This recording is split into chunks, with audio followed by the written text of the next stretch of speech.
Welcome back to Movies That Matter, the podcast where entertainment is subjective, and that's not a bad thing. I'm Chris Flaherty, and thank you for joining us from the podcast studio at Burlington Cable Access Television. Today we'll be discussing Wicked Part 1, which was released by Universal Studios on November 22nd, 2024. It was directed by John M. Chu from a screenplay by Winnie Halsman and Dana Fox. It is a film adaptation of the same named musical by Halsman and Stephen Schwartz, which was very, very, very loosely based on the novel by Gregory Maguire. And the film stars Cynthia Erivo, Ariana Grande, Jonathan Bailey, Michelle Yeoh, and Jeff Goldblum. And I would like to welcome back my guest today, who is here to talk about the film with me, Stephanie Azzarello-Giglio, Ambulatory Clinic Supervisor at Boston Children's Hospital, 2016 graduate of Quinnipiac University. Also, best friend, former roommate, former dance partner, second member of my groomsmen party to be on the pod. Woo-hoo. But first, last, and only groomswoman. Welcome back, friend. Welcome, thank you. It's been a long time. It has. Yeah. When was the last time we recorded? It's been 3 years since we talked Mary Poppins. See, this month. I was trying to place it in my memory. I knew it was a while ago, but I didn't realize it was that long ago. Yeah, no, time is scary. Okay, let's get started. In your own words, can you tell me what this film is about?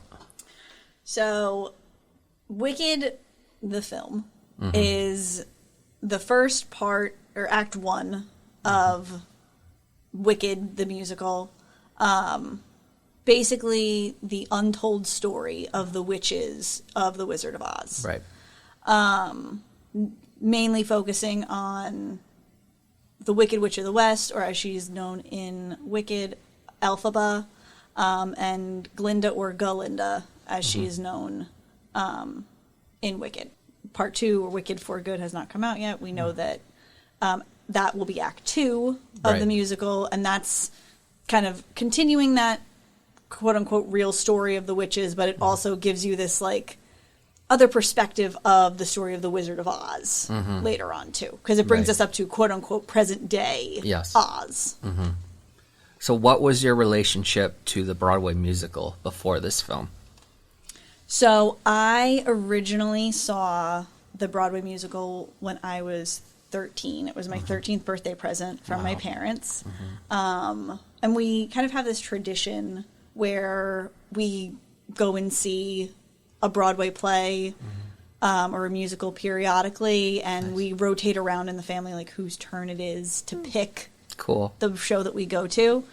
So this was one that I had wanted to see, and this one was kind of unique and fun because rather than going as a family to go and see it, because this was going to be my birthday present, they just took me and my friend Catherine to go and see it instead.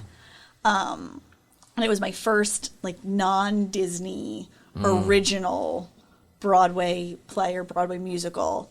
So that was an experience, kind of in and of itself, going to see this original story that I had no previous context for. Okay. And I would say that's really when I truly fell in love with theater.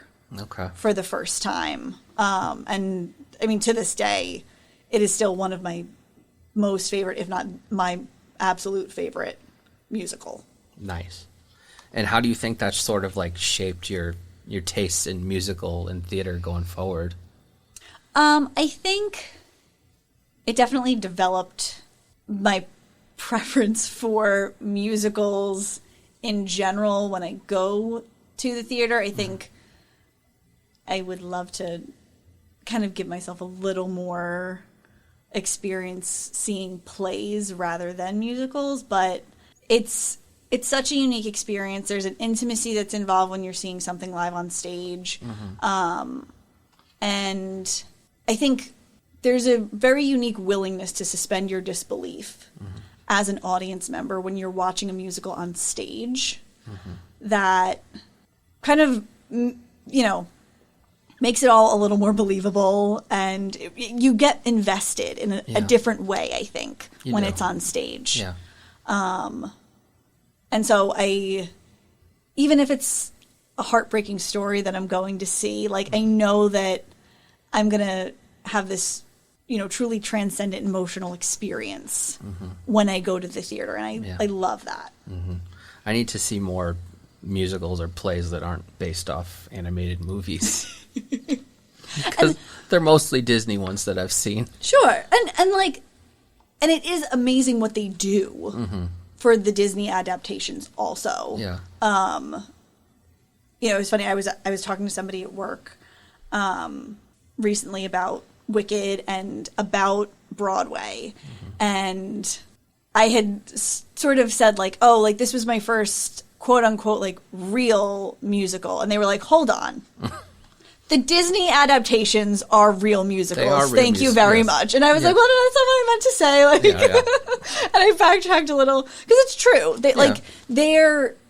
They're masterpieces in and of themselves. Anybody who has gone to see The Lion King on Broadway, sure, will agree that is a feat in and of itself.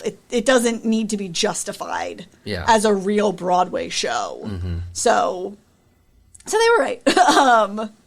But yeah, I think that with Wicked and with other original Broadway shows, it is also sort of the one area of my life that I don't really have an issue going in blind. I can just say, oh, I can go and I can see that. And I don't necessarily feel like I need to have previous context for it. I don't necessarily need to know the soundtrack going in. And obviously with the Disney adaptations, I do have that background already. Yeah. But I like having this area that I feel comfortable letting go of that control enough to just let the experience be what it is the first time. Yeah. Did you have any connection to the Wizard of Oz before seeing Wicked? Not really. I mean, fair. I had seen the Wizard of Oz plenty of times. There was one Halloween, back when I was a little girl, where I know that I was Glinda for Halloween that year. But I really think it was just more based around the fact that she was, a pretty princess in a dress with a crown and a wand and a scepter and everything. I know you haven't read the book. No, I have not. No, I don't think... I'm a little scared to read the book. I don't know if I want to or not. I don't know. I've heard things, and I'm just like, that's fine. Yeah. I'm amazed that Schwartz found a way around all that. Yeah. Good for him, though. Absolutely. Honestly. I appreciate him for it. He is much better at that than I am. Right, exactly. So what was your initial reaction when you heard they were going to make Wicked a movie? I was excited, definitely a little apprehensive, because as with other film adaptations of Broadway, there's always some creative liberties that get taken. You worry, sort of similar to when they're adapting a book to film. Sure. You worry about them taking liberties, making different creative choices. And again, I feel like when you're in the theater, your ability and your willingness to suspend your disbelief to what's happening in front of you is different than when it is that you're seeing a film. Right. And so, you worry a little bit about if you're going to be able to do that in the same way. And if they don't adapt it to film in the correct way, then it, I think, does become difficult. Yeah. So I was excited. I was trying to remain cautiously optimistic. I'm not generally a huge fan of Ariana Grande. So I wasn't quite sure how it was going to go with her stepping into the role of Galinda, but I knew that based on previous interviews, she was a huge fan of the original musical also, and she cared a lot about doing the role justice. She really wanted to take care of the character and, do well with it. And it's a role that she's been wanting to play for a very long time. So I tried to kind of just trust the process. That process and trust that, she was going to do as much as she could to do it right. In the end, she was phenomenal. Yeah. As was Cynthia Erivo. I think their connection is fantastic. I wasn't a fan of like all of the casting when all was said and done. I think Fiyero, like there's nobody else that can play him other than Jonathan Bailey as far as I'm concerned. I love Jonathan Bailey. Me too. Like, he did such an amazing job, and like he's so fun in this movie. Yeah. And I will picture that character only as him forever. Michelle Yeoh, like I think she captured the character of Madame Morrible really well. She's not the strongest singer. Oh, but she is horrible in that. Like she's a really mean person. Yeah. Yeah. And I think, you know, like from Crazy Rich Asians, like, you know that, like, she's going to be able to do that character. Yeah. I wish she was a stronger singer just because it is a musical. Her character doesn't have to sing a ton. Right. But I think it matters that it be strong where she does have to. And also kind of similar, like, with Jeff Goldblum. He's not the strongest singer. But he doesn't have much of a song, really. In this movie, he does not. Okay.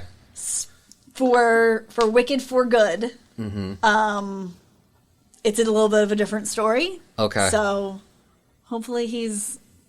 Because I love Jeff Goldblum, but it's very hard to not see Jeff Goldblum in any character he plays. Yes. So, I don't think that's his fault. I think that's just who he is and the personality. Yeah. But yeah, I do kind of like the idea of casting someone who is so beloved as someone who is, you think is supposed to be really beloved, but then not so much. Find out later. Yeah. And I think the nice thing about the wizard as a character is, in The Wizard of Oz, he's around for such a short amount of time in the movie that the character itself kind of is a blank slate. Yeah. And so it's okay if you see Jeff Goldblum in the character when he's playing the character, because who's to say the wizard isn't that? Yeah. But yeah, as a former choir nerd, I do care that the singing be strong in it because it's a musical. And so I hope that for part 2, they make sure they're working with their vocal coaches. Did you like Ethan Slater as Bach? I did. I think he's like that perfect amount of, you know, kind of cute, nerdy energy. In the musical, you know that Nessa Rose, you know, has this little crush on him, and you know that he has this crush on Galinda, and so, you know, you want to make sure you have somebody in that role that you can understand both why Nessa Rose really likes him and why Galinda, like, doesn't give him a second look. And I think he walks that line really well. Not to get into drama, but were you able to forget about the, I don't even know how to address it. You know what I'm talking about, right? The drama. The drama. I honestly, maybe this is just like my, like, obliviousness to, like, celebrity drama and controversy. I had no idea going into the film about any of it. Good.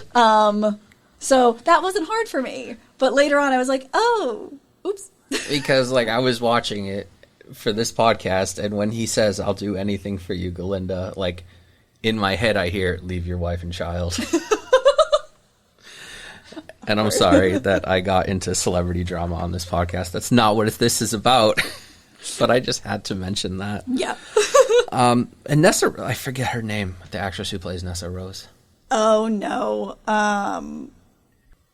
Marissa Baudet. Marissa Baudet. She does really good. She does really good. She does. And I think one of the really wonderful things that the film did that hopefully we'll start seeing more in the Broadway adaptation also is they actually cast an actress for her role who is in a wheelchair rather than just getting some like able-bodied person and sticking them in a wheelchair and asking them to play that role. So that was really cool from, a representation standpoint to see. And she nailed it. Like, perfect balance of, like, I feel bad for you, but also, like, stop being a jerk to your sister. Right. Or, no, I'm not going to go into spoilers. But karma's a thing in the land of Oz. Just saying. Yeah. So tell me about the first time you saw Wicked, the film. So I was originally supposed to see it like in the first couple days that it came out. And I didn't get to. Full disclosure, one of my coworkers had just had a baby. And I had my tickets all purchased and everything. And then I'm sitting in the hospital holding the baby. And I was like, oh, no. Yeah, I'm so sorry. I went on AMC on my app and I rescheduled because I was like, nope, I'm sorry. There's too much serotonin, too many endorphins happening here. I'm not letting go of this baby. So I still saw it in theaters, but I did not get to see it opening weekend. Like I said, I didn't quite know what to expect. Because I always get a little nervous with the film adaptations of stage musicals. But I really did want to trust John Chu. And he's a very good director. He is, and I felt like he did a really, really good job with In the Heights. So I had faith that he would, be able to, get that lightning in a bottle again. So I was excited, cautiously optimistic, like I said before, but excited going in. Nice. And you liked it, obviously, or we wouldn't be here right now. Absolutely. How was your audience? Was your audience singing along in the theater? They were not, and I think it was really just because it wasn't opening weekend when I went. But also, I will say, and I don't know if they put this warning out for opening weekend or not, but by the time I saw it, there was this warning that they had put on the screen before the movie started, basically being like, hey, this is not a sing-along. I was like, oh, okay. Clearly this was a problem before. Uh-oh. Oh, no. Darn. So we were all pretty subdued. I was definitely lip-syncing along the entire time. And I remember at one point, so I had my husband Nick with me, and I remember at one point he kind of whispered to me, like, do you know this entire thing? And I looked at him and I was like, yes. What? I was like, I'm sorry, was that not clear? That I feel like that should have been clear. Yes, I know the entire thing. And if it weren't for the fact that, like, technically there are going to be some liberties taken, there's going to be some scene changes, whatever, like, I probably would be able to quote it to you also. Was there a lot changed from stage to screen? Other than the fact that it was split in half. Yeah. So, like, that, obviously, that's a big one. Yeah. And again, I saw the stage musical when I was 13, so it's been a while. But to my recollection, no. There really wasn't a whole lot that they changed, which, as a huge fan of the stage musical, I really, really appreciated that they stuck to the source material the way that they did. I was so scared that, as with any of these, that there's going to be creative liberties that get taken that are not necessary. So I was so pleased to see that they stuck to the source material as much as they did. Because I think a lot of Wicked fans will agree with me. Going into it, you kind of have this mentality of, like, this is not broken. To be clear, this is not broken. Please don't try to fix it. Yeah, I feel that. So, I just wanted it to be what I needed it to be. Fill in the things, sort of like, I kind of felt like Beauty and the Beast, the live action version. Yeah. Did, like, it filled in the gaps where where like it was needed appropriate. to. Yeah. Yeah. Mm-hmm. So, you know, there's backdrops and there's, you know, there's scenes and there's locations that you can't get a real feel for on stage because you're limited in what you're able to show an audience in that venue. And so, you know, John Chu really took advantage of the fact that, oh, we can build this whole world out here. And that was really cool. And that was, you know, one of the appropriate things to expand upon. Yeah. And we'll jump around, but what are some things that you thought the film did better than the musical, if anything? I think that one thing that the film did a really good job at capturing is like these quieter, more intimate, and like more subtle moments. Stage necessitates that even things that are meant to be subtle are done in an exaggerated way because you need everybody in the audience, whether they're sitting front row or in the furthest seat from the stage, you need them to be able to pick up on the things that are happening. Yeah. In film, though, quiet things can be quiet. Subtle things can be subtle. An example that kind of sticks out to me is in that very first scene when, you know, they're singing about no one mourns the wicked and how the Wicked Witch of the West is dead. You're able to see all of these smaller expressions on Galinda's face and her internal conflict with what's going on. Right. If you went into the movie knowing the story already, you know why she has this internal conflict happening. You know why it's written all over her face that, like, she is uncomfortable and she is heartbroken about the fact that these people are celebrating the death of this person. Right. And if you don't know the story, then you might see the look on her face and be like, huh, that's weird. Wonder why she's not as happy as she should be. But then you watch the film and you understand that, you know, they were best friends. And so, yeah, when someone hands her, you know, a torch to throw onto this effigy of her best friend. Yeah, she's kind of gotten herself into this position where she has to continue playing this part that these people know her to be as Glinda the Good. But at the same time, it's obvious why that internal conflict of setting this effigy on fire would not be something that, you know, why that internal conflict would be there, why she wouldn't want to do that. You gotta love the extreme pettiness of Munchkin Land. Galinda just finishes like, yeah, she had a tough childhood. Cool. Yeah. We're still gonna burn this effigy of her. Right. And like she just gets finished. Couldn't have been easy. Story. Right. So you see, it couldn't have been easy. And they're like, yeah, but... We spent all this time building this effigy. Like, it's just going to go to waste. Right. Yeah, but she was wicked. We don't like her. Yeah. So we're going to keep celebrating the fact that she's dead. Any characters you particularly relate to in the story? I mean, as somebody who, like, was not popular... growing up, and, you know, fairly studious. Like, I definitely relate to Elphaba in that way. I think, you know, a lot of us grew up kind of hating but still wishing that we could be, you know, popular. The popular, in the popular crowd, or, you know, be the popular girl. And I think that a lot of her songs kind of get at that, those feelings of insecurity, and, you know, everybody, you know, how many girls have had a crush on, you know, the most popular guy in school, and it's obviously unrequited.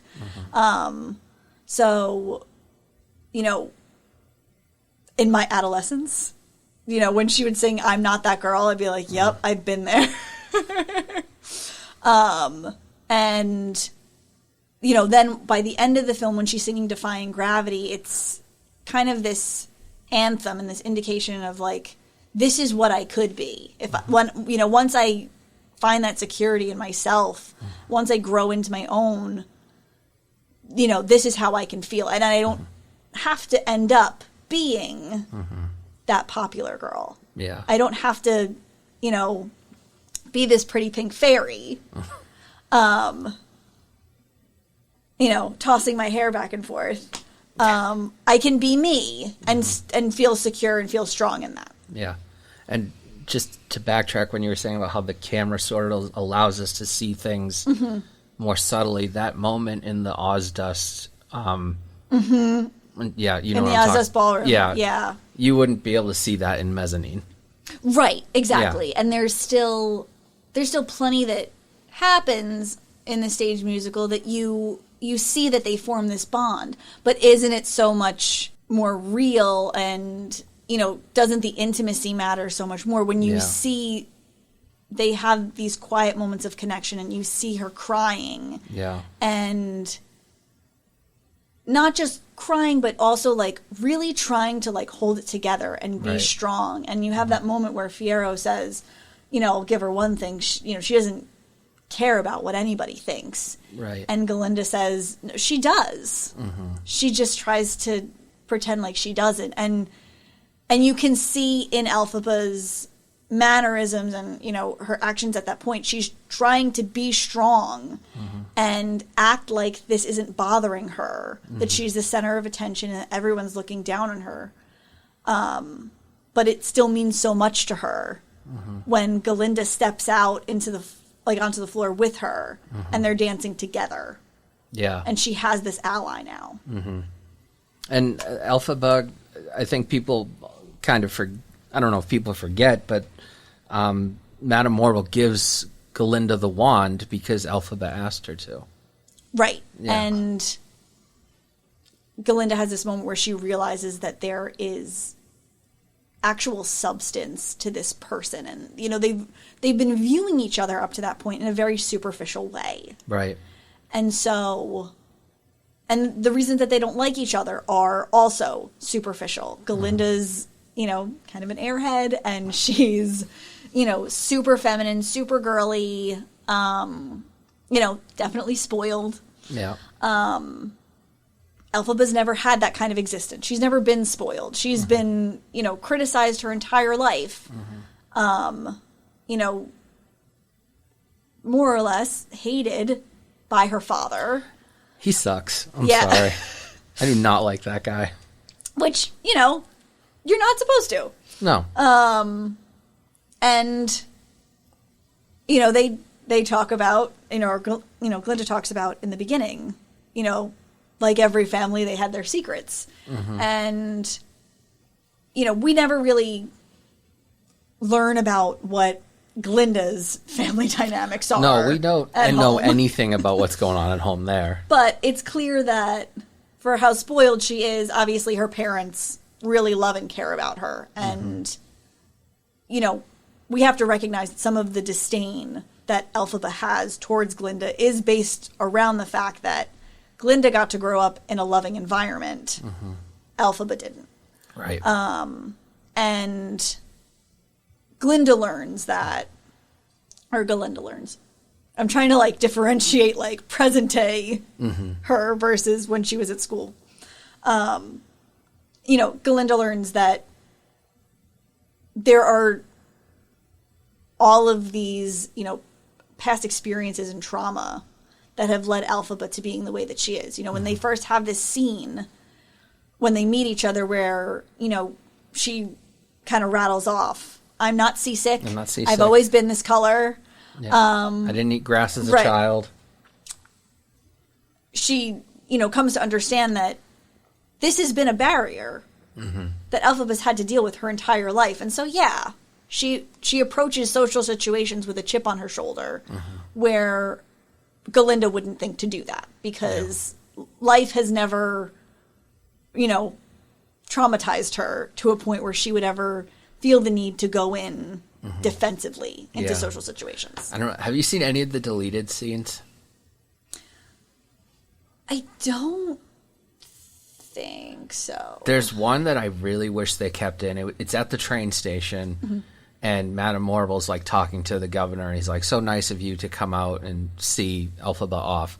And he's like, "Oh, any opportunity to see my daughter," but he's referring to Nessa Rose. Sure. Yeah.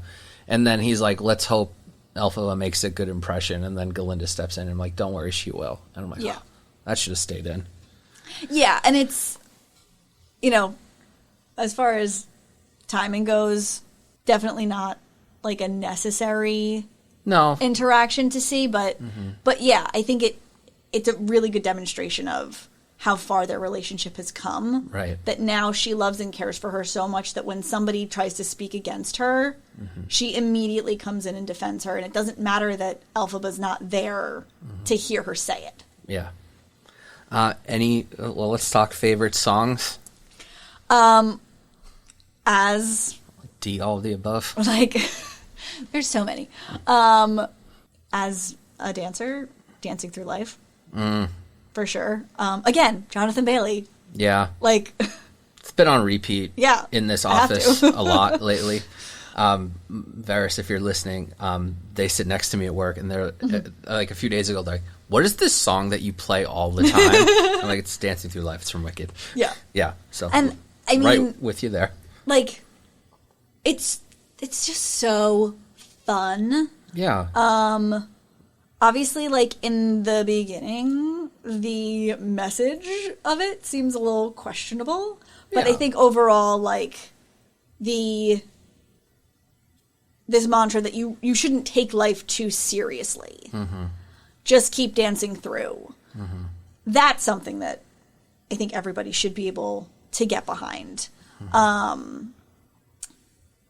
I also, obviously, like, Defying Gravity. Sure.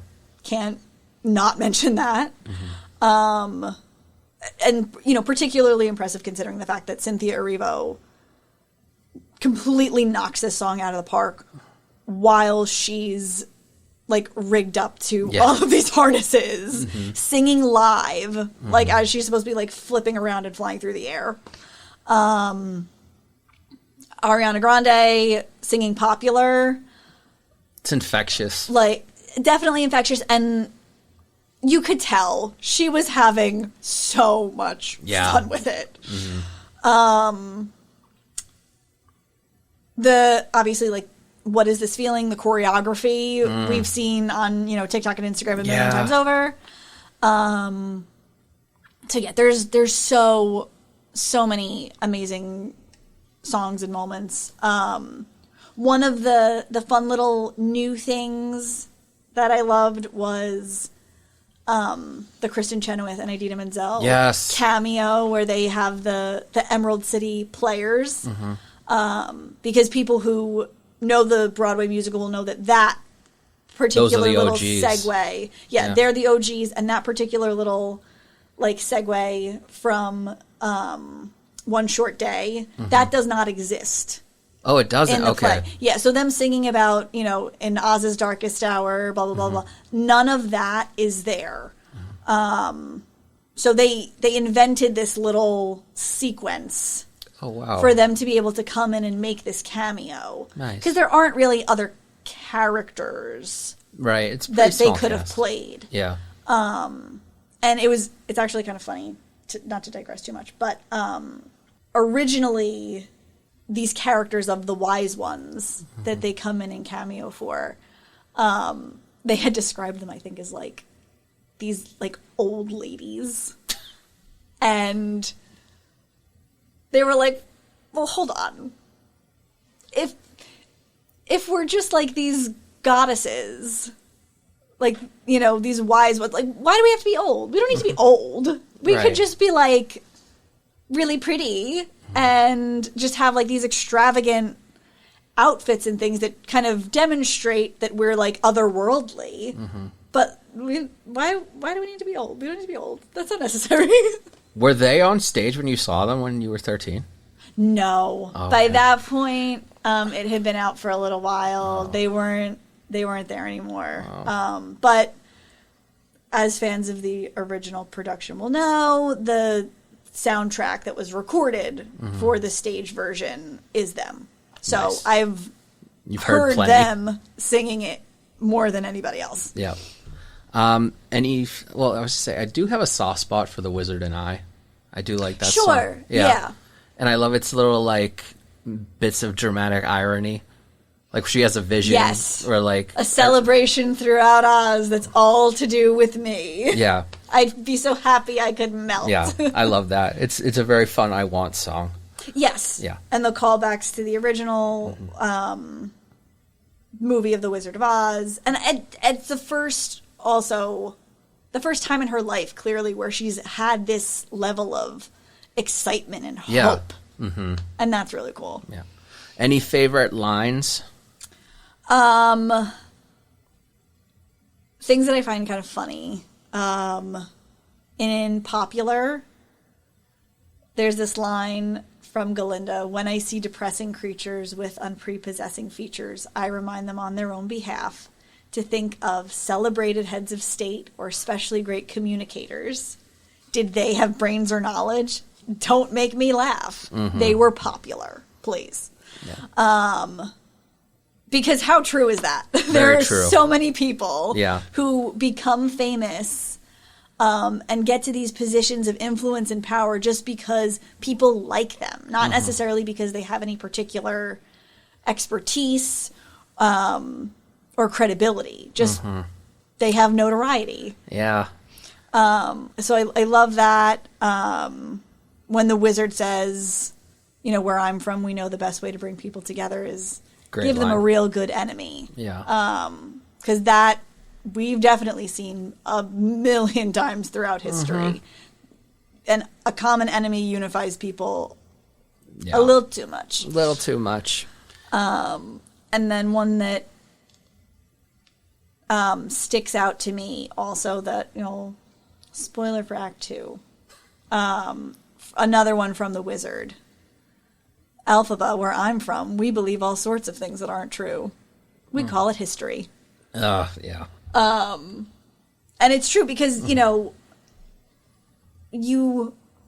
learn history in school, and you learn the history that you are told as part of your curriculum. And then a lot of the time, once you reach like higher education, or you at least reach high school, you start learning that there's actually these other perspectives Right. that weren't necessarily taught to you when you were really young because they simplified it. Yeah. And you learn that there's a lot of complexity. There's different points of view, different perspectives. And, the good guy that you were taught about, when you were little, just for the purpose of tracking point A to point B, that maybe they weren't so good. There's Yeah. nuances here. But, how we remember people kind of depends on which version is able to persist. And that's, sort of part of the rest of that quote. It's all in which label is able to persist. Right. And sort of ties into what Galinda says to Dr. Dillman. I don't see why you can't teach us history instead of always harping on the past. Right. Exactly. I'm looking at my quote. Most of them are from Ariana Grande. Yeah. Because she does have so many. She does really good in this movie. Yeah. I love Fiyero and Elphaba's first interaction. When she goes to give him the usual disclaimers. Right. And he has a line for in. each one. Yeah. He's like, "Really? I ate grass." Yeah. I'm like, seasick? Me neither. Yeah. What is it? And the, what is it? The over-defensiveness, is that a recent development? Yes. Yeah. I love that. I love that interaction. It's not a line, but I love his little wave. to Yeah. her. Yeah. And when he turns back to his horse, we've just been spurned by a woman. First time for everything, I guess. And that was his horse from Bridgerton, I guess. Oh, that's really cool. Yeah. It's his horse partner. Love that. Yep. And his Bach, he hands Glinda the handkerchief, and he goes, "I got many. I cry a lot. Don't worry." Yeah. And I'm like, dude, same. So even though this film is not even a year old, are there any specific viewings or reviewings that stick out in your memory? Like you watched it at a certain time when you needed it or with a certain person? I would say just probably the first time seeing it, just because, the stakes were high. I didn't really know what to expect. So there was a lot of relief when it was as good as it ended up being, and, you know, seeing how well it honored the original stage version. It was my husband's first exposure to it, so, like, that was really cool. I was able to share that with him. And also, it was so cool, like, you know, in any subsequent, viewings of it, you know Idina Menzel and Kristen Chenoweth are going to pop up on my screen, but that was, you know, an exciting kind of mind-blowing moment when all of a sudden, because they kept it it was a really big secret, and they kept it really well, is what I'm trying to say. It was well done. So seeing them come up on the screen in the theater for the first time, I was like, oh my God, that's them! What are some of the more important messages or themes of the film to you, if any? So I would say, obviously, the film's treatment of minorities and, you know, the corruption that you see in the government, like things like that. Those are themes that we've seen, you know, through film and media plenty of times, propaganda, stuff like that. You get to kind of watch in real time as this person is made into a social pariah. Yeah. And, you know, how quickly the tables can turn. You know, she was, you know, with Madame Morrible, Elphaba was her most, you know, prized student. And then, you know, on a dime, you know, she's the Wicked Witch. So there's things like that. The most important theme to me personally is sisterhood. This is a story about women and the bond that they share, the love that they have for one another, and the fact that the bond that they have also, it transcends any superficial differences that they have, any personality traits that they don't have in common. There's something much deeper there. Galinda and Elphaba are very different people. They've, as we've talked about, had very different life experiences, but they connect with one another and they form this attachment with one another, and the friendship that they have transcends any of the stuff that makes them different. And I think that's really important to see because, you know, I always love a woman of, you know, women supporting women. Yeah, that's important. And to your earlier point, I mean, everybody talks about how the films we make are a reflection of the times. Yeah. I really think it's a really bizarre and damning coincidence that this movie is about a charming male, powerful leader vilifying a woman of color. Yeah. In his rise to power. Yeah. Yeah. I'm just going to sip my and water. And to hold on to it. Yeah, I'm just going to sip my water for a second. Yeah. Art is subjective. You can't argue with me. Yep. But the whole thing with Dr. Dillman really is darker than I think people realized. Absolutely. Yeah. Yeah. And you can see through the flashbacks how things change. In the beginning, when we flash back to Elphaba being born, you have all of these animals who are on staff in the house, and they're professionals, and they have jobs. And as people in the real world, we know that animals do not have the same level of intelligence as humans.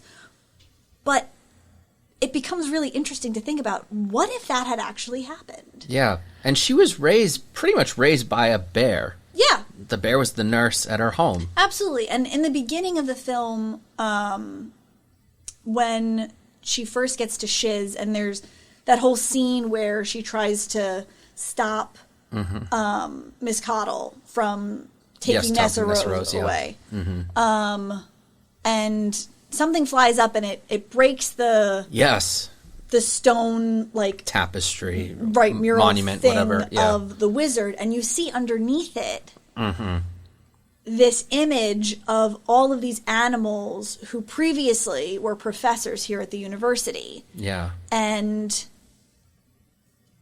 their existence and their history is being completely erased. Yeah.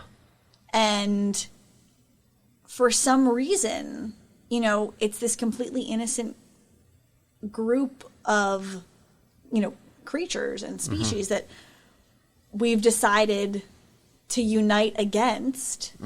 And, you know, it can mean so many things. You know, you can look at it the same way as people of minority races or, you know, people with disabilities. You know, Dr. Dillerman has all of these different things in his classroom that are made as adaptations for him as a goat. Right. To be the teacher. He has his own door and everything. Yeah.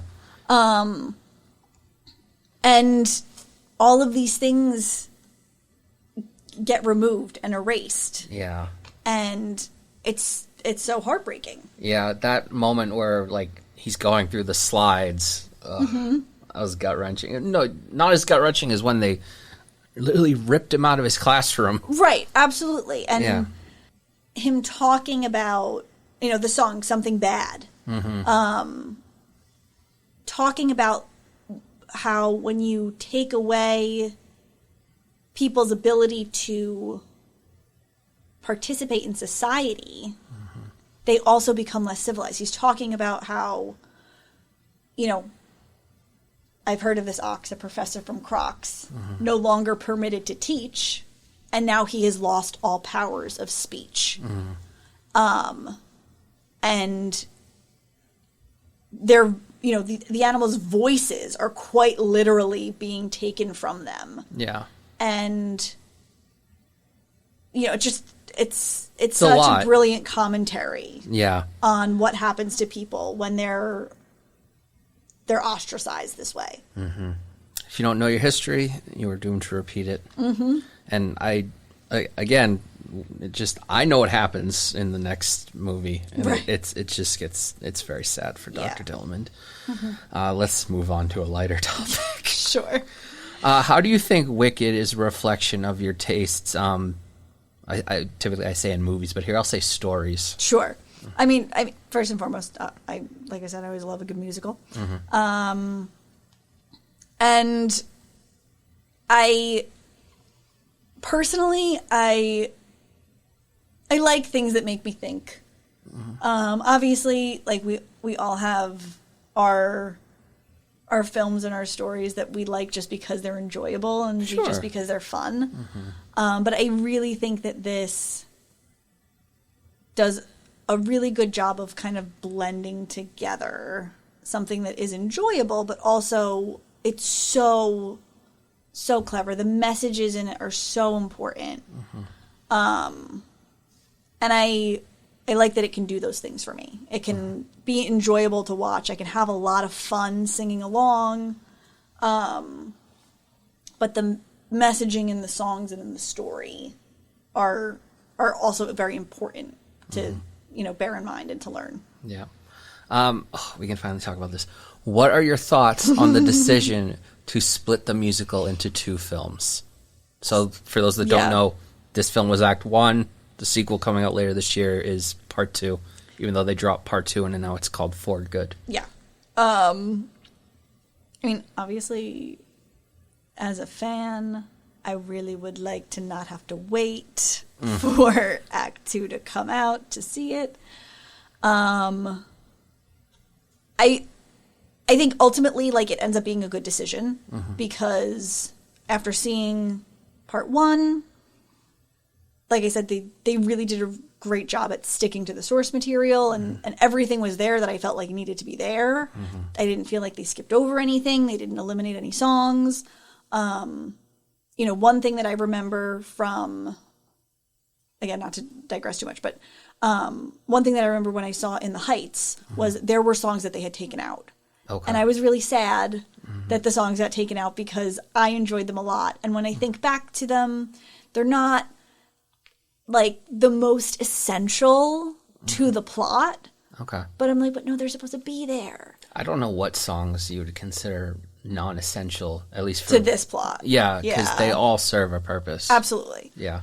So I was really glad they were all there.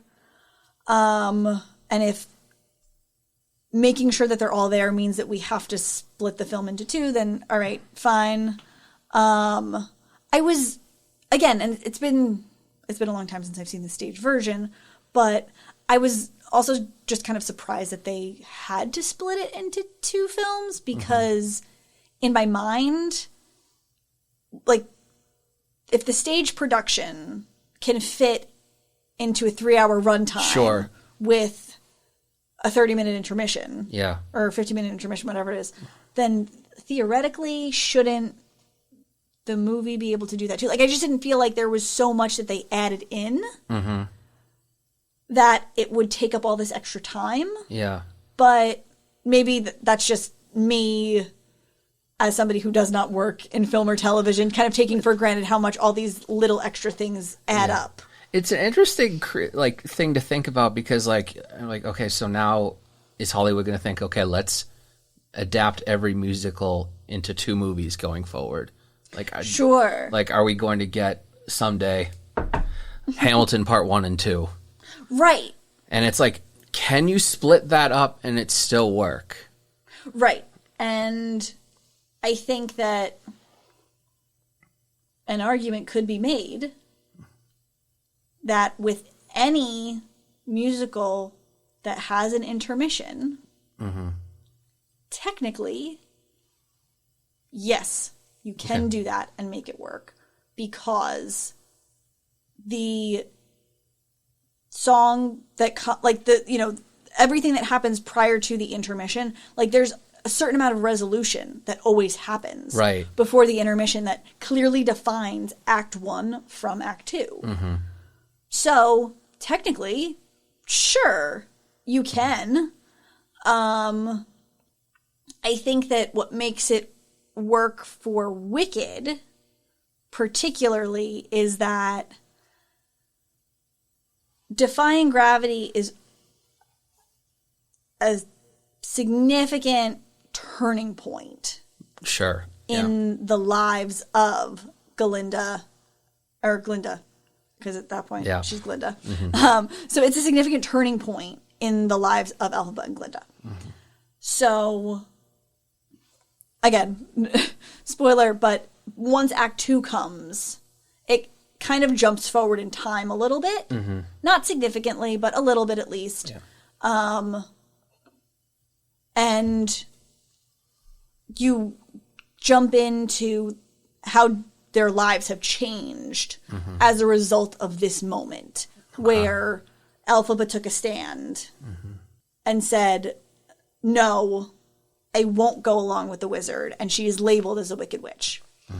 So, although they are 2 halves of one larger story, you could definitely argue that Act 1 and Act 2 are individual stories in and of themselves too. Yeah. I think it's a good clean cut where Act 1 and Act 2. I do think, like, and I haven't seen the musical, I only know what happens.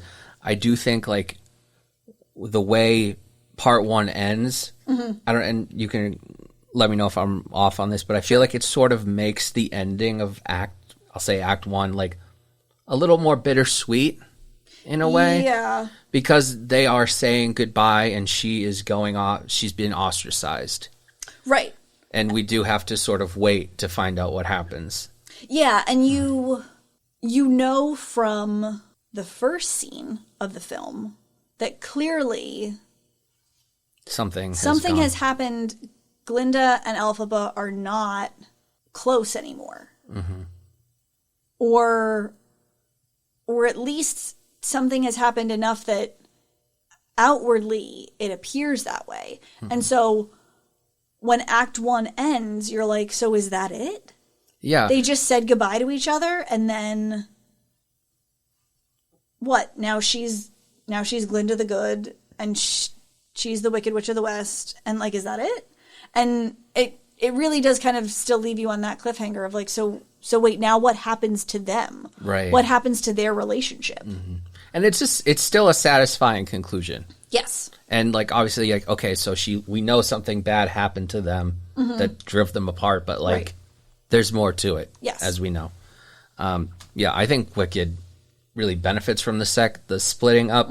I'm thinking about, like, other musicals that just probably that wouldn't have worked as well for them. Yeah.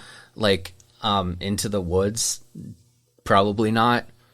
I think Into the Woods needed like another hour, but just as one film. Sure. I was thinking about like Les Mis and how do you split Les Mis up? Yeah. Les Mis, I think, actually... Because there is that leap forward in Act 1. So. Yeah, so like that could work. Yeah. The thing though is Les Mis is like it's a little more of an ensemble piece than Wicked is. Right. So I think it would technically work with Wicked. Or I think it would technically work with Les Mis, I mean. I agree it wouldn't work with Into the Woods. Mm-hmm. Into the Woods is far too much of an ensemble piece, I think. Yeah. For that. There's too many people to keep track of to see this second movie and say to yourself, okay, wait, where did we leave off with that person? Right. What's going on here? Mm-hmm. Because Wicked mainly focuses on just these two women, the recollection is easier, I think, when it comes to, pausing in between Act 1 and Act 2. Yeah. I don't want to, we're going to really divulge into like a musical discussion here. How are we feeling Wicked for Good? It's out this fall. How are we feeling going in? Again, I'm optimistic. Now that I've seen part 1, and I know that they did that justice, I feel like that hopefully is an indication of what's to come. So I'm excited to see it. Like I said, a little impatient because I would have liked if I could see it all at once. But if splitting it into 2 parts means that I get all of the content that I need and that I'm looking for, then I'll be very happy. Okay. I think they'll probably do some screenings back to back. Sure. Part 1, part 2. Yeah. Instead of a to be continued popping up, you get an intermission sign. Yeah. Which would be great. Which would be nice. How would you prepare someone that's going to see For Good that has no prior knowledge of this musical? Act 2 is much heavier than Act 1. Okay. That's really important to know. The super, and it's interesting because, you see Act 1 and, we're already talking about how animals are losing the ability to talk, and Elphaba is being branded as a wicked witch and ostracized, and her father hates her and all this. And so there's like plenty of like serious stuff that's in Act 1, but Act 2 is much more so. Act 1 has a lot of like the really fun songs. Act 2 doesn't necessarily have all of that, but it is really, really meaningful. It really is where I think the heart of the story lives. And I think it is important for people to know that if they have only seen part 1 and they've only seen The Wizard of Oz, then like you only think you know the story. If you've seen The Wizard of Oz, you already have this image in your mind of what the sequence of events is. So, I'm not going to spoil it all, but you only think you know how the story ends. And there's plenty of plot left. There's plenty of plot twists left. There's a lot of character development that's going to happen. Yeah. Which is really important. It's really cool to see. There's a lot more like Easter eggs and callbacks to The Wizard of Oz, which are cool. So, that's all important. At the end of Act 1, you see Elphaba find this strength in herself. And you see her stand up for what she believes in. But in Act 2, you get to see her put her beliefs into action a little more. You see more growth from Fiyero. Yeah. Love. I am really interested to see, and correct me if I'm wrong, No Good Deed? Yes. Yeah, I'm really interested to see how that She's is gonna translated. kill it. Well, not even just that, but the, Yes. Yeah. I'm not saying it. Yes. Mm-hmm. Yes. I am interested to see how that goes. One of my absolute favorite songs from Wicked in general is called As Long As You're Mine. Oh, is that the one I'm thinking of? I don't want to say anything. No, because... I think that you're thinking of... I think when you say No Good Deed, you're thinking of the correct thing. If you're thinking of... Putting it on my phone yes. to show you. Yeah, you're thinking of the right thing. Okay, good. I love As Long As You're Mine just because you get to see this payoff with him, his personal growth as a character and like their relationship with one another. Mm-hmm. And finally the real tearjerker of this whole story and the reason that part 2 is named as it is, the song For Good. Yeah. That is the perfect, like, bittersweet cherry on top of this whole story. The two of them. Their friendship. The two of them are going to crush it. Oh, yeah. Yeah. And, I mean, anyone who has seen any of their interviews... Yeah. Know how emotional Cynthia and Ariana get. Probably because of this, I talking think. about this movie, but like I'm so prepared for them to actually be like bawling their eyes out during this song. I hope so. And I'm sure we'll all be right there with them. I hope so.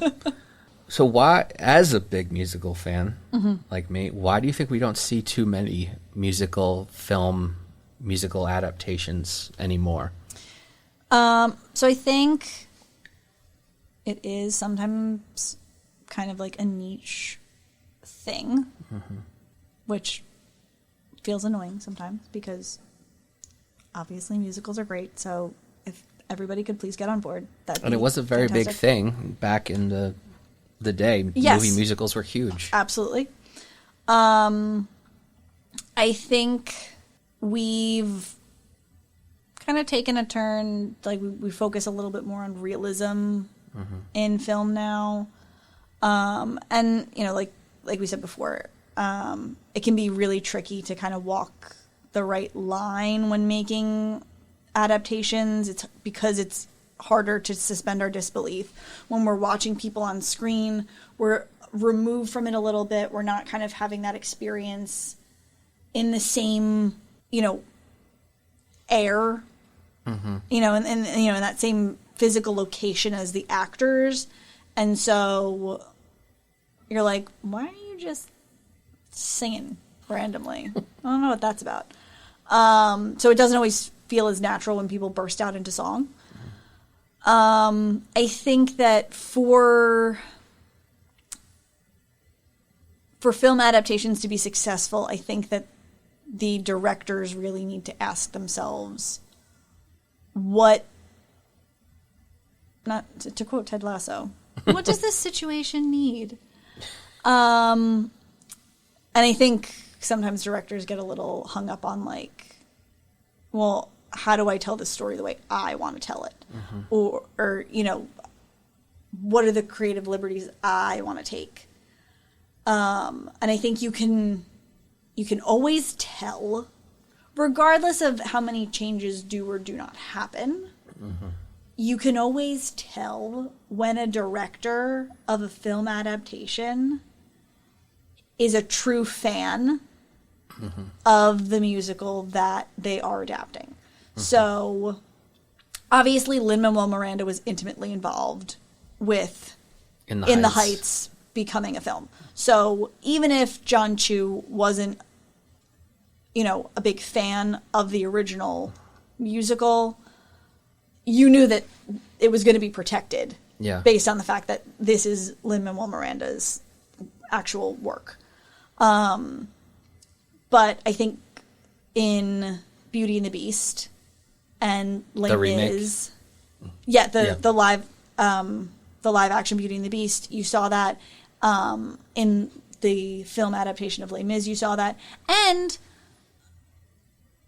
in slightly different way, in Mary Poppins Returns. The director of Mary Poppins Returns was an enormous fan of the original Mary Poppins movie, and he wanted to make sure that he did that justice. And I think he succeeded in that. Yeah. You know, as we've talked about. And he's no spring chicken with adapting musicals, just like he did Chicago. Yeah. He did Into the Woods. Yeah, so like he knows how to do it right. And I think in this case, with Wicked, you know, John Chu really cared about making sure he did the story justice.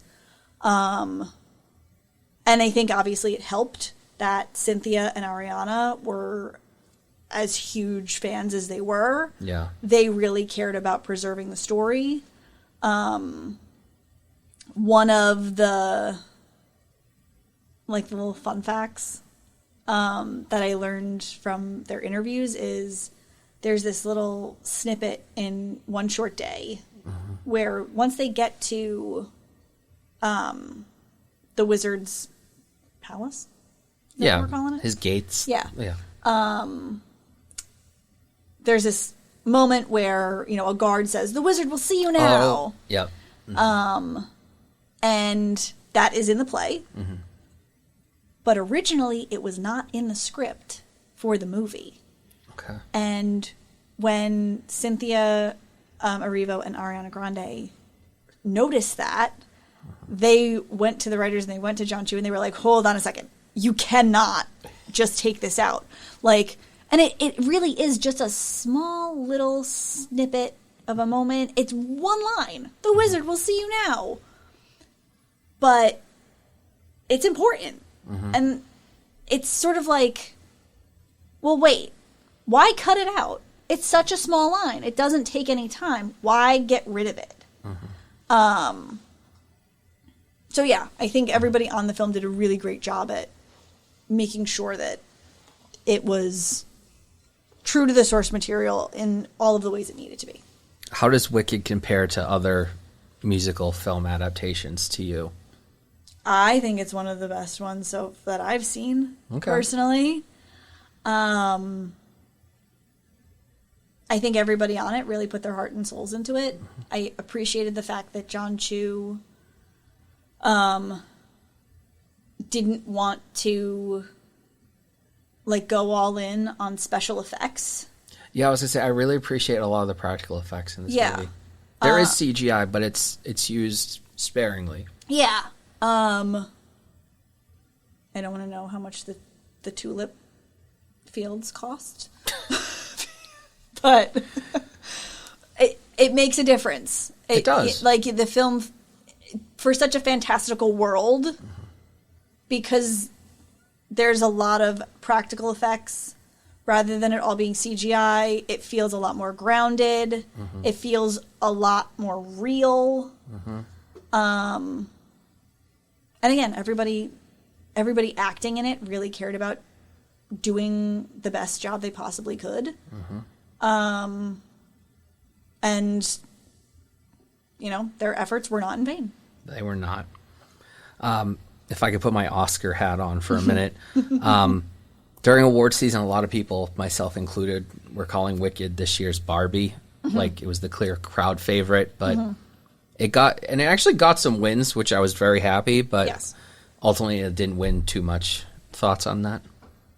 I think, you know, kind of going back to our discussion about why we don't see musical adaptations and, you know, movie musicals as much anymore. I think it, you know, award shows and the Academy and everything, like it's all gotten very serious. Yeah. And, you know, we focus on realism a lot. And I mean, I look back at films that won for Best Picture, or like actors who won for either Best Lead or, you know, Best Supporting Role, even like 20 years ago. And there was a lot more room for variety. Oh, yeah, for sure. back in the day. And I wish that the Academy would think about that more. I feel like, you know, the films that win now, although they might get a lot of critical acclaim, are not necessarily popular. No. And I know that I went on and on earlier about how, you know, people with expertise and credibility are not necessarily the people who become popular. But I think when it comes to award shows and things like that, it is important to kind of take, you know, the pop culture influence and take that popularity into account, at least. Yeah. There are plenty of films that we could say are artistic and technically very well made, and we can talk about how actors sacrificed and transformed for the parts that they play all we want. But I think the success of a film doesn't have nothing to do with how many people actually buy a ticket or actually see it. I mean, the Oscars opened up with the two of them singing. Yeah. Like, the big song from the movie, and it's almost like, oh, maybe we should be giving this film some more flowers. Right. If we're drawing the crowd in with it. Right, exactly. Yeah, I wish there was space and appreciation for that amount of variety still. Yeah. You know, I mean, I don't want to get too off topic, but, you know, like Julie Andrews. She won for Mary Poppins. Winning Best Actress for Mary Poppins. That doesn't happen now. No. There is no... When was the last time that an actor won for their role in a Disney film? I can't even remember. I mean, Angela Bassett got nominated for the Black Panther sequel. Okay. That's the closest we've gotten. Yeah. Honestly. And, like, it's nice that they expanded the Best Picture nomination from 5 to 10. But it's like the noms come out and I'm like, okay, I saw those two. Now I need to go find out how I can watch the other 8. Right. Or like, not that this is a musical at all, but Marissa Tomei won for My Cousin Vinny. Yeah, that's not happening anymore. When is anything that even remotely resembles a comedy winning for Best Actor, Best Supporting Actor, anything like that? Yeah, I mean, Anora, the Best Picture winner, like, that's kind of a comedy. Sure. I don't know if I could recommend it to you because I don't know if you'd like it, but Everything Everywhere All at Once was fun. That one last year. Yeah. But I don't know. I'm glad that they're now changing the rules that you have to actually watch these films if you're going to vote for them. Good. Yeah. That's crazy. That was not a requirement. I saw a tweet that said it only took 97 years in Emilia Perez for them to make that a qualification. Great. And, well, here, I didn't write this down, but do you think it was wise of them for Cynthia and Ariana to compete in different categories? Cynthia for the lead actress and Ariana for the supporting. Yeah, I don't love that because here's the thing. Although I understand, ultimately, it feels like the story of the Wicked Witch of the West. It is about both of them. Yeah. They are both the leads. Fiyero is a supporting character. Yeah. Bach is a supporting character. Should have been nominated. I'm sorry. Right. Nessa Rose is a supporting character. You can't have the film without Galinda. You can't have the film without Elphaba. Like, they both actually have to be there because, like I said, the main theme of it is about the sisterhood between them. Right. So, personally, I feel like they should both be leads. And I understand we don't necessarily want because they might one cancel to each win other over out. the other. Yeah. But I think they both deserve that recognition. Yeah. In hindsight, I mean, I can't believe Zoe Saldana beat her for supporting actress. I mean, yes, she's the best part of Amelia Perez, but that's not saying much. And don't watch Amelia Perez. Just don't. And if you already have, I'm sorry. I haven't. Don't. Okay. I mean, I don't know.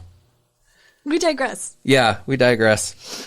Any favorite pieces of trivia or fun facts on Wicked that we haven't touched on yet? So I know we talked about that little line from One Short Day. Mm-hmm. Did we mention who says that line? I don't think we did. Oh, we didn't. No. Tell them the cameo.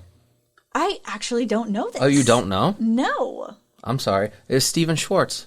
Ah! Yeah. Mm-hmm. Now that you're saying that, yes. Yeah. Which makes it just all that better that they put it back in. Yes. Mm-hmm. So that's your fun fact. Yeah, sorry.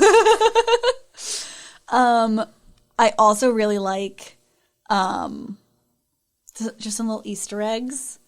In the beginning of the film, as you're hearing just Glinda's voice, the Wicked Witch of the West is dead.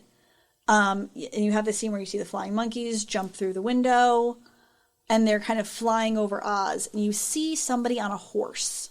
Fun fact. Yeah. Spoiler. That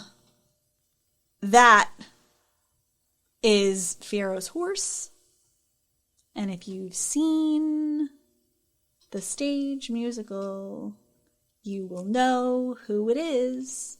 We know for sure, escaping right? on him. Yes. Yeah, it has to be that person, I think. Yes. Because then, as we're swooping over Oz, we then see a certain group. Yes, you will also see Dorothy, the Tin Man. Scarecrow. Do you see the Scarecrow? Yeah. I think so. You see the whole group. Yeah. Cowardly Lion. Because they've got the broom. Yes. Mm-hmm. You see them walking down the yellow brick road. So that's just kind of a fun little, allusion to Wizard of Oz. There's really clever Easter eggs in like the choreography and the mannerisms of the characters. I can't believe we haven't talked dancing at all. I know. I mean, but it's that one scene that really is the most choreography. Yeah, so like Dancing Through Life, the scene in the library, I believe. Both there's choreography and mannerisms on the part of Bach and Fierro that are really important to pick up on. And I don't want to spoil things for people who haven't seen the play and don't know what Act 2 is. But they become very important. And so we're all going to watch part 1, part 2, and then also The Wizard of Oz. And we're going to understand later. And it'll all make sense. Yes. And then I think those are really the main ones. Okay. But yeah, just so many like fun little details. Mm-hmm. And I think that's also one of the things that makes it such a good adaptation is that in film you have this space for these little details, and people are going to more easily be able to pick up on them. Mm-hmm. And I love that they just threw them all in there. I wonder if the majority of people caught on to the fact of who the lion cub. Well, I guess I just now you know that cub that they rescue. I wonder who that's going to be. It's obviously Dorothy. I thought it was Toto. Oh, well, I mean, again, another Easter egg. Who knows? Yeah, Who knows? I mean, they got on those bikes for a reason. Yeah, there was some intention there. Yeah. What do you think allows audiences to connect with Wicked and has allowed it to stand the test of time, both on stage and screen literature? I think it really comes down to the messages. The messages in it are timeless. Friendship, sisterhood, corruption, accessibility, representation. We can all point to experiences in our lives where, historical moments where we know that the media, propaganda, or just like groupthink in general has caused us or caused people around us to villainize someone or something. And sometimes we get the full story later on, and sometimes maybe we don't. But I think it's also just interesting because the Wizard of Oz in general is a really timeless story. And it's something that I think we're all familiar with. And so it's also just fun and cool and interesting to think to ourselves, maybe I don't know the whole story. Maybe I don't know the real story of the Wizard of Oz. I just accepted that the version that I was told back in the day was it. Maybe there's more here. Maybe. And that's fun to conceptualize. Obviously, it's not that Wicked was ever kept from us. It was this retelling, this spin on it, but it's fun to think about like how it can fit into the canon that we already know. Why do you think people should see Wicked on stage, and then why do you think people should see the film? First of all, everybody should see both. Let me just start with that. Because they're both masterpieces in their own right, for their own reasons. You will never see anything quite like the stage version of Defying Gravity.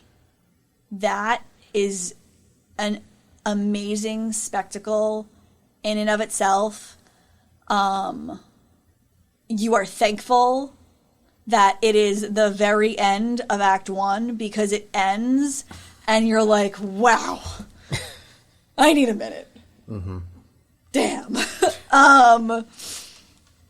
But I think that the film really allows you to get to know the characters, really establishes their connections, their relationships with one another in a much more meaningful way. And like I said, it feels a little bit more intimate. And so that's really nice. And then my final question, Stephanie, why does Wicked matter to you? It is my childhood. Like I said, growing up, particularly seeing it for the first time when I was 13 was exactly the time when you need to see a movie or see a film or a play about someone who doesn't fit in.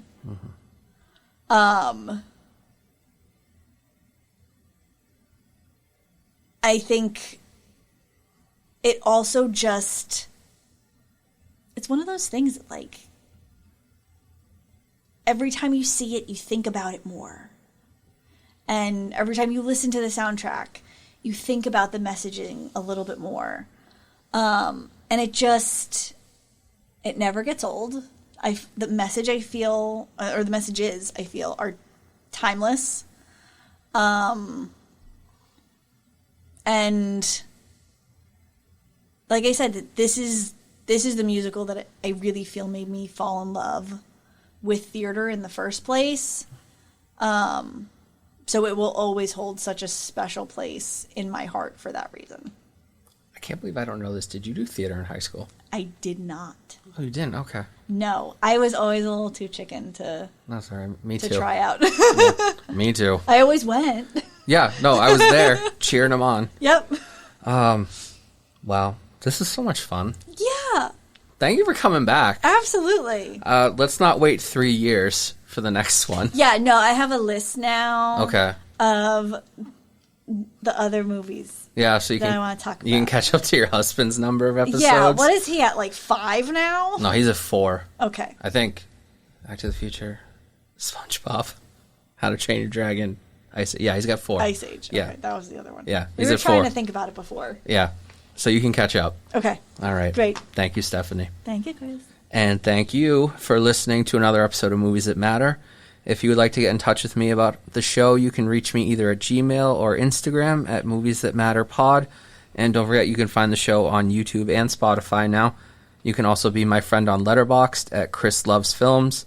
My last 4 watches were Star Wars Revenge of the Sith, back in theaters for its 20th anniversary. Wicked, unsurprisingly. In the spirit of transparency, Jonah, a VeggieTales movie. I can explain. Why do you need to explain? All right, you're right. I don't.